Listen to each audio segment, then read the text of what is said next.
Hello दोस्तों, स्वागत है आप सभी का Arun coaching classes commerce with math में।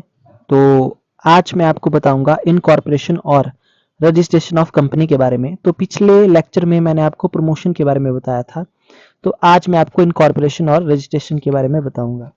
तो देखिए, ये सेकंड स्टेज होती है कंपनी की फॉर्मेशन की। जब भी आप कंपनी बनाएंगे तो आपको उसको इनकॉर्पोरेट करना पड़ेगा, उसकी रजिस्ट्रेशन करनी पड़ेगी।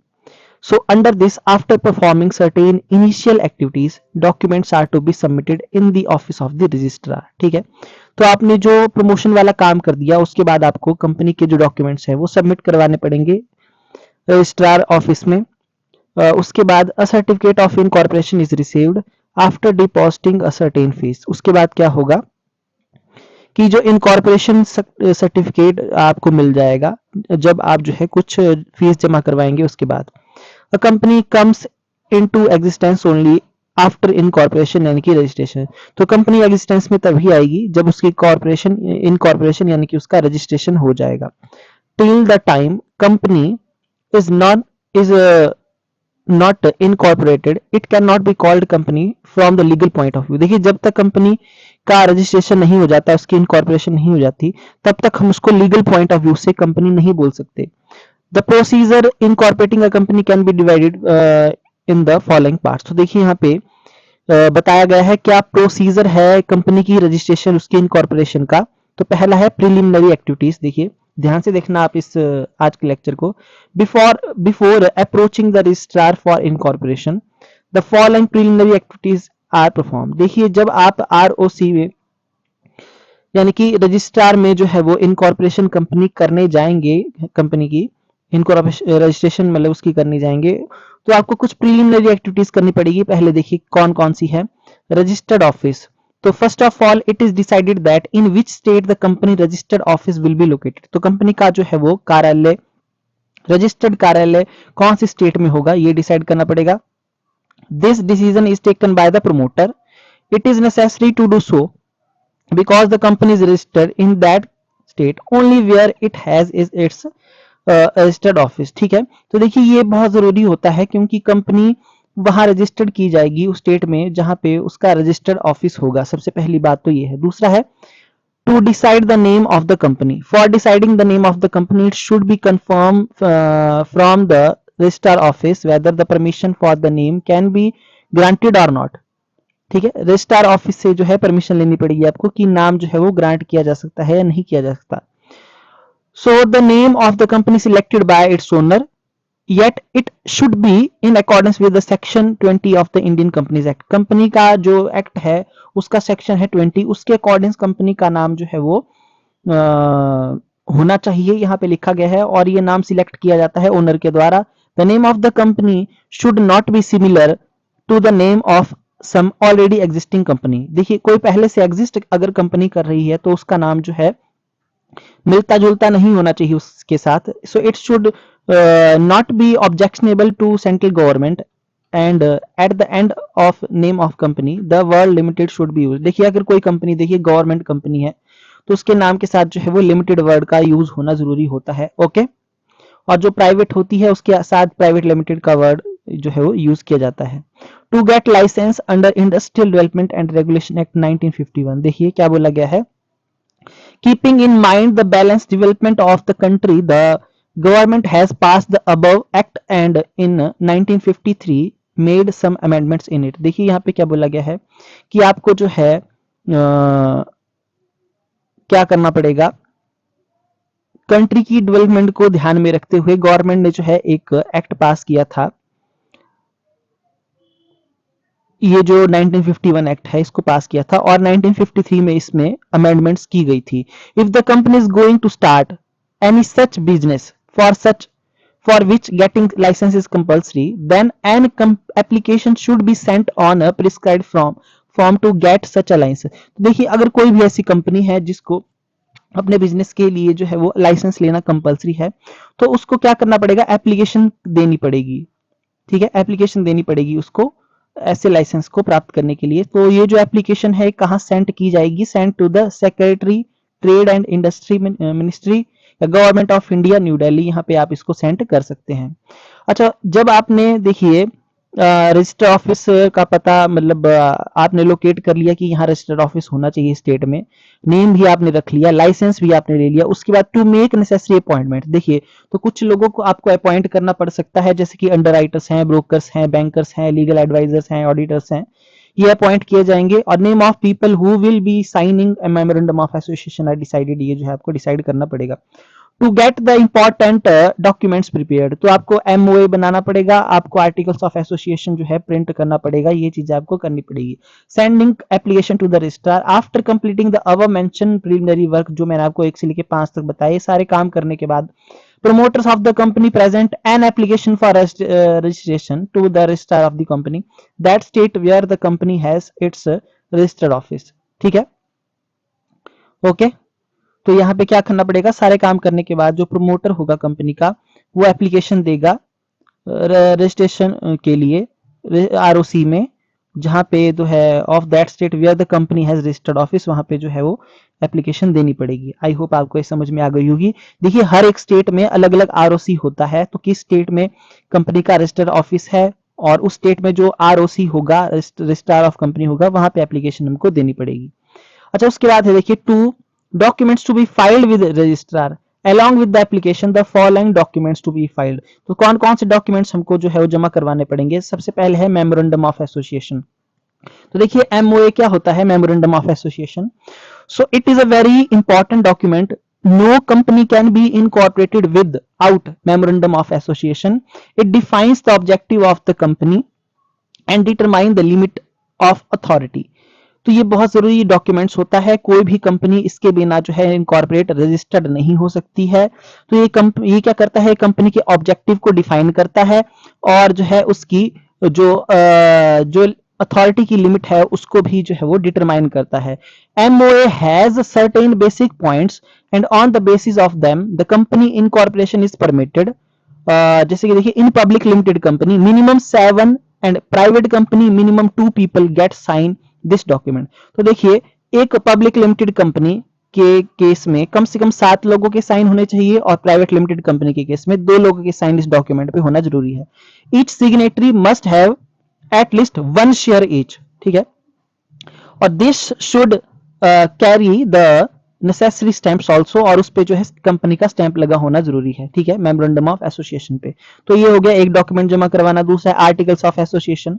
सो in this document the rules are mention. देखिए इस पे क्या होते हैं, इस पे रूल्स होते हैं, जो भी ऑब्जेक्टिव हमने डिफाइन किए हैं एमओए में उनको पूरा करने के लिए जो रूल्स होते हैं वो आर्टिकल्स ऑफ एसोसिएशन में मेंशन होते हैं, ठीक है। The articles of association should be printed and divided in paragraphs. जो आर्टिकल्स ऑफ एसोसिएशन होता है वो प्रिंट किया जाता है और उसको डिवाइड किया जाता है बहुत सारे पैराग्राफ्स में। For a public company it is, देखिए एक पब्लिक कंपनी के लिए आर्टिकल्स ऑफ एसोसिएशन को बनाना जरूरी नहीं होता है। अगर आपने जो है वो आर्टिकल्स ऑफ एसोसिएशन नहीं बनाया है तो आप टेबल एफ को फॉलो कर सकते हैं, ठीक है। So in this condition while sending the memorandum of association to the registrar registered without the articles of association should be mentioned। ठीक है, मान लीजिए अगर आपने आर्टिकल्स ऑफ एसोसिएशन को नहीं बनाया है ना, और आपने एमओए जो है रजिस्ट्रार को भेज दिया, तो जब कंपनी रजिस्टर्ड होगी तो वहां लिखा जाएगा registered without the articles of association, ठीक है, ये जो है वर्ड मेंशन होना चाहिए। आई होप आपको सेकंड पॉइंट समझ में आ गया होगा। ओके, तो इंफॉर्मेशन जो है about registered office, so then information about the place and situation of the company's registered office is also sent to the registrar office। this information has to be provided within 13 days of the registration। तो यहाँ पे बोला गया है कि company का जो भी रजिस्टर्ड ऑफिस है जहां उसका प्लेस है तो वो रजिस्ट्रार में जो है वो भेजना, उसकी इंफॉर्मेशन भेजना जरूरी है। और ये जो इंफॉर्मेशन होती है ये 30 दिनों के भीतर भीतर जो है भेजी जानी चाहिए। अच्छा, list of directors, a list of those individuals who have agreed to work as directors of the company is sent to the registrar। ठीक है, जो एक लिस्ट होती है, a list of those individuals who have agreed to work as director of the company, तो वो individual जो जो एग्री हो चुके हैं कि वो एज अ डायरेक्टर जो है कंपनी में एज अ डायरेक्टर काम करेंगे, तो उनकी जानकारी भी जो है रजिस्ट्रार में देनी जरूरी है। सो इन दिस लिस्ट इसमें क्या क्या देखिए इसमें क्या क्या होगा, उनका नाम, उनका एड्रेस, उनकी अदर डिटेल्स जो है वो मेंशन होगी। इन case of private company this information is not required. Okay,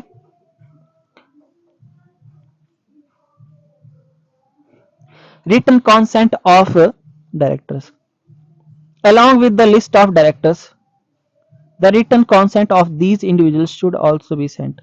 ठीक है, तो जो डायरेक्टर की लिस्ट के साथ जो है रिटन कॉन्सेंट जो है वो दी जाती है।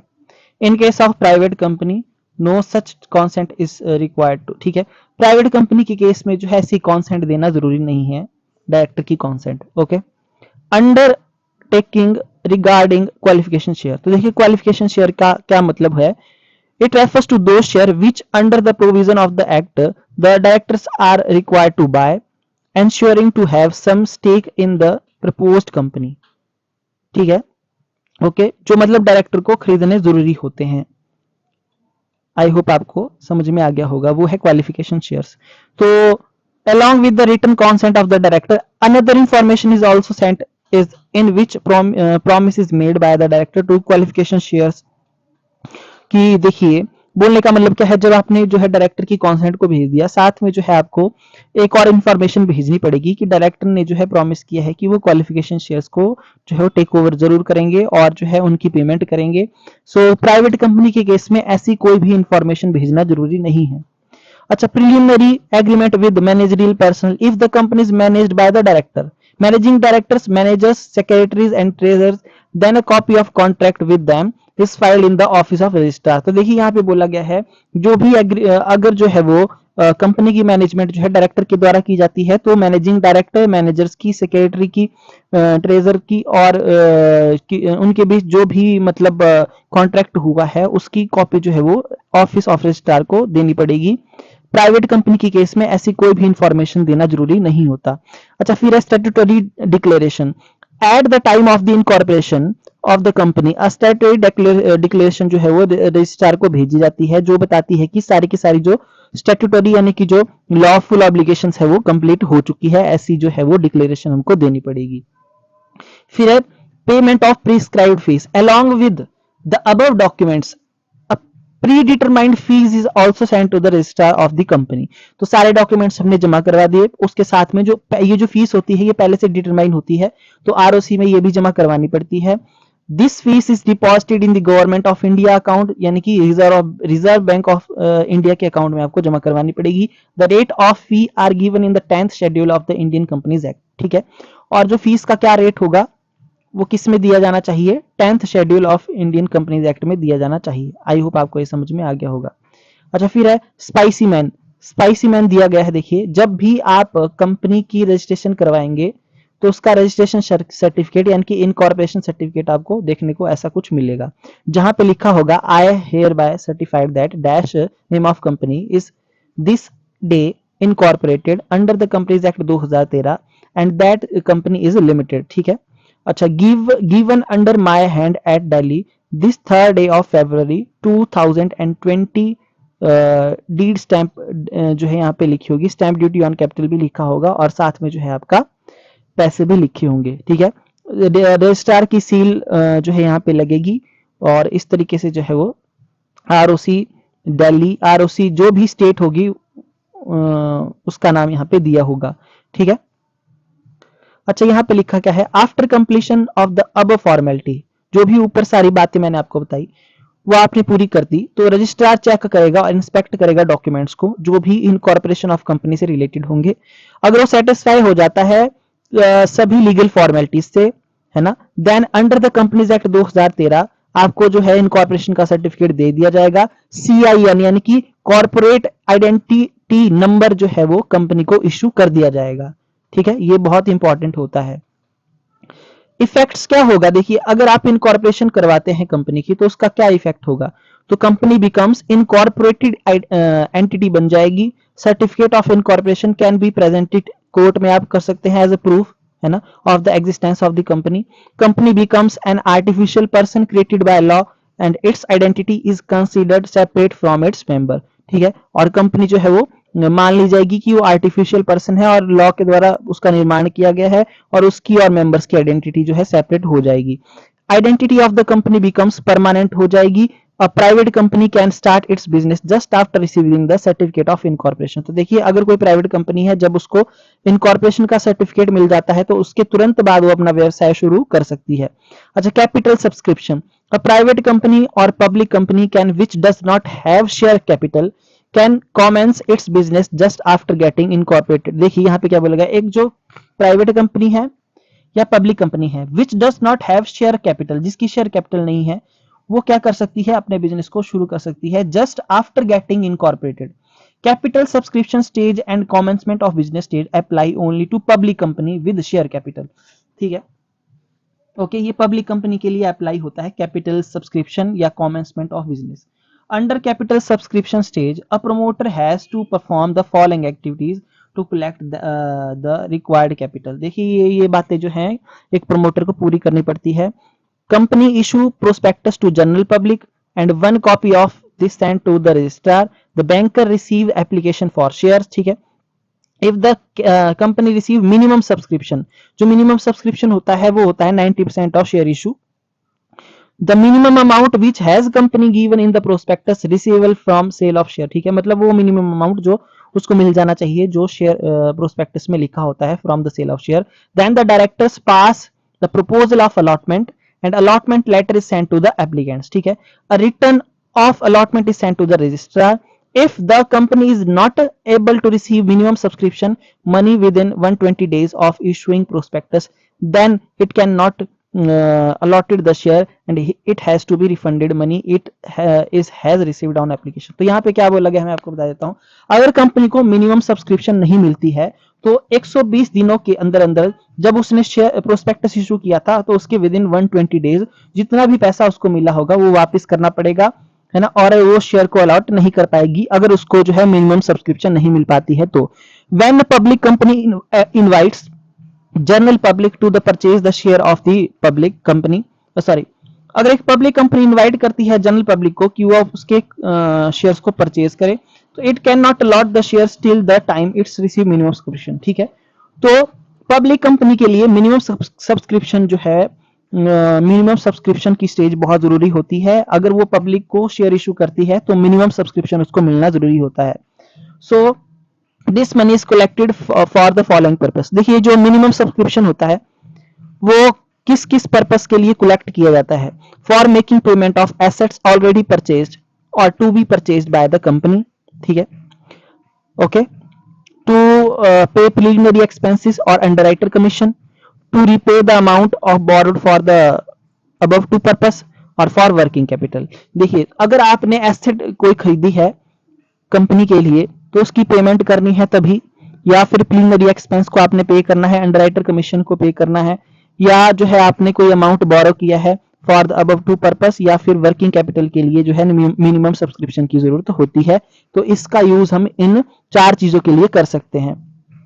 Amount for the minimum subscription is considered only the amount received in cash।